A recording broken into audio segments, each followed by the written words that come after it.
are families that inherit land. There are families that inherit jewelry. And then there are families that inherit something else. Something that doesn't shine, but still gets passed down. Fear. In the rural Philippines, an old warning survives because people swear they've seen what happens when it's ignored. The storm arrives first, thick, steady rain that makes the road shine like oil. At the end of it stands an ancestral home, old wood, old silence, old shadows that don't behave like shadows. The kind of house where every creak sounds like a sentence, and every sentence sounds unfinished.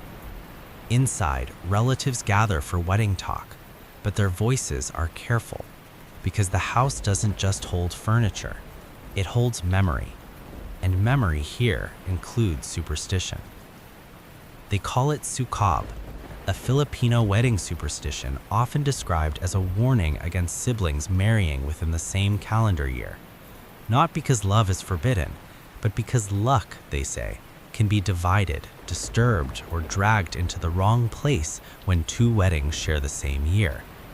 And this year, the family has a problem. 2 sisters, 2 weddings, 1 calendar. Alina, the older sister, carries responsibility the way others carry handbags. Always, automatically. The kind of woman who believes problems have solutions and solutions have deadlines. Maria, the younger, still believes joy can outshout dread. She has the kind of hope that looks like bravery until someone calls it stubbornness. Both are in love. Both are getting married, and both refuse to wait. At first, it's small. The kind of small people can laugh off until they can't. A glass slips and shatters. A candle flame leans sideways as if something just walked past it. A ring falls, then rolls with purpose, disappearing beneath an old cabinet like it knows where it's not supposed to be seen. In any other house, these are accidents. In this house, they become evidence. Because once Sukob is mentioned out loud, everything after it starts to look like a sign. Then comes the part no one wants to admit.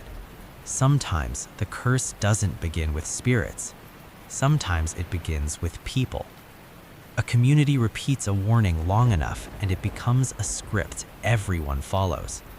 They start watching for tragedy the way they watch for weather, convinced it's already on its way. And being watched like that changes you. It makes you flinch at normal life.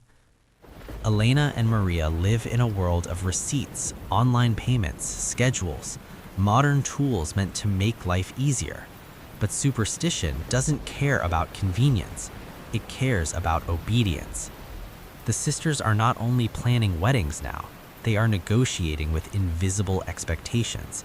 Elders who speak in warnings, relatives who speak in just in case, and a house that keeps answering with creaks. The pressure becomes personal, not because they hate each other, but because fear is always looking for someone to blame. That night, the power goes out and the house returns to its oldest language, shadow and flame. The staircase upward looks like a mouth. Darkness above it feels occupied. And from somewhere deep in memory, the sisters remember a phrase they grew up hearing, tabi tabi po. Traditionally, it's a respectful excuse me, spoken to unseen spirits believed to inhabit certain places, an acknowledgement meant to prevent offense. But tonight, it doesn't sound polite. Tonight, it sounds like begging, as if saying the words might convince something unseen to look away, just this once. Fear rewires the mind. A fever becomes a warning. A flicker becomes judgment. A spilled cup becomes a message. And the most dangerous moment arrives quietly, when the sisters stop asking, "Is this real?" and start asking, "What if it is real and it's already angry?" Because once you believe you're being punished, you begin punishing yourself. The church should feel like a refuge, but the sisters sense it. The attention, the expectancy. Some guests smile the way people smile at a dare.